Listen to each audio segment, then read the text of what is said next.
Ini janji politik atau bukan, saya mau berprasangka baik ya bahwa ini memang untuk memenuhi janji politik. Tapi niat baik aja itu nggak cukup. Misalnya kita mau 8%, kita mau memenuhi MBG dan lain-lain.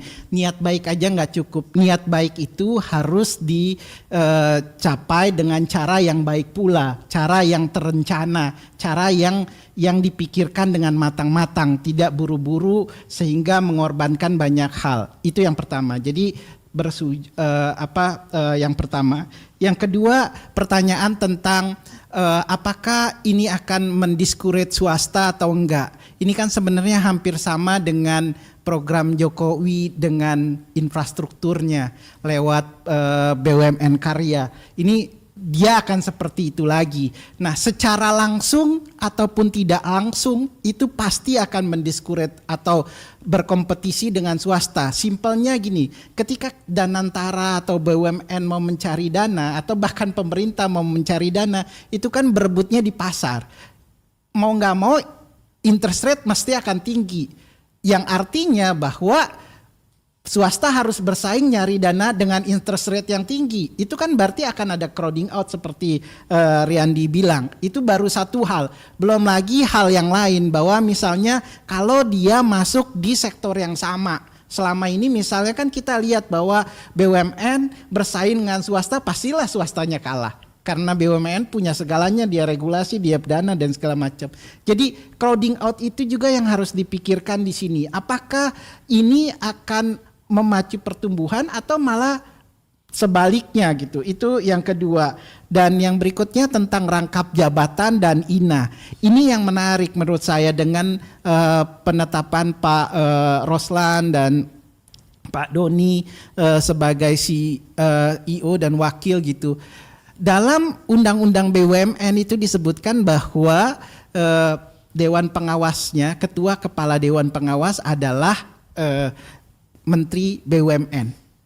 Sementara pelaksananya adalah Kepala Danantara. Nah, kalau misalnya sekarang gini, Kementerian BUMN dengan Kementerian Investasi itu kan dua entitas yang sebenarnya setara. Ya kan? Kalau misalnya yang ngawasin setara sama yang diawasin itu kan jadi percuma gitu. Itu menurut saya belum lagi masalah konflik of interest yang lain gitu ya. Jadi dari situ menurut saya sebaiknya kalau kita mau membangun tata kelola Danantara, governance dari Danantara yang baik, ya harusnya dipisahkan. Kalau dia mau jadi kepala Danantara, ya udah dia jadi kepala Danantara gitu. Itu yang berikut. Yang berikutnya tentang INA dan Danantara. Sebenarnya kan tadi dibilang bahwa secara konseptual ya, kalau yang dikemukakan oleh wakil wakil Dewan Pengawas Danantara Pak Mulyaman Hadad gitu ya, sebenarnya pada perencanaannya, perkembangannya nanti INA itu yang akan di-merger ke Danantara. Itu memungkinkan saja, tapi bagi saya buat apa kita punya dua itu kalau satu aja ngelolanya belum benar gitu. Itu apakah memang kita kelebihan dana? Itu kan enggak gitu. Jadi kayaknya pada perencanaannya dia akan digabung karena kan tadi fungsinya adalah dia mau jadi super holding, dengan menggabungkan itu kan leverage-nya bisa akan lebih besar lagi gitu. Itu yang ketiga. Yang berikutnya investasi apa yang akan jadi prioritas? Ini pertanyaan yang sangat sulit menurut saya. Sekarang prioritas tujuannya apa dulu? Kalau tujuannya investasi yang menguntungkan dalam memberikan ROI yang paling tinggi, itu menurut saya pada saat kondisi yang seperti saat ini itu akan sangat sedikit. Apalagi misalnya geopolitik, perekonomian kita juga lagi nggak baik-baik aja gitu. Nah, kalau dia menguntungkan seperti Riyandi tadi bilang, kan secara natural sebenarnya swasta pun akan masuk atau investor asing dari luar negeri pun akan masuk tanpa harus ada Danantara.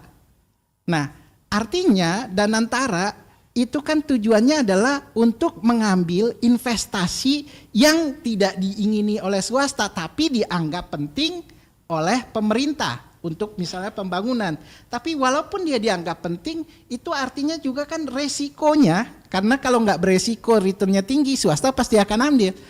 Artinya dia akan mengarah pada investasi-investasi yang memang high risk gitu. Nah, sementara ketika dana kita terbatas, apakah kita mau bet itu yang high risk itu gitu, yang belum tentu. Ini kan investasi uang yang dari hasil efisiensi tadi gitu. Menurut saya itu, kalau ditanya yang prioritas apa, saya jujur nggak tahu. Mungkin infrastruktur ya. Tapi infrastruktur yang apa gitu, jangan bangun infrastruktur kayak WUS atau yang sekarang atau misalnya Bandara Kertajati gitu. Nah itu kan juga salah, jadi benar-benar dipikirkan matang-matang, jadi market based decision, business decision yang lebih penting, bukan sekedar keinginan politik atau program pemerintah bahwa ini dianggap penting gitu.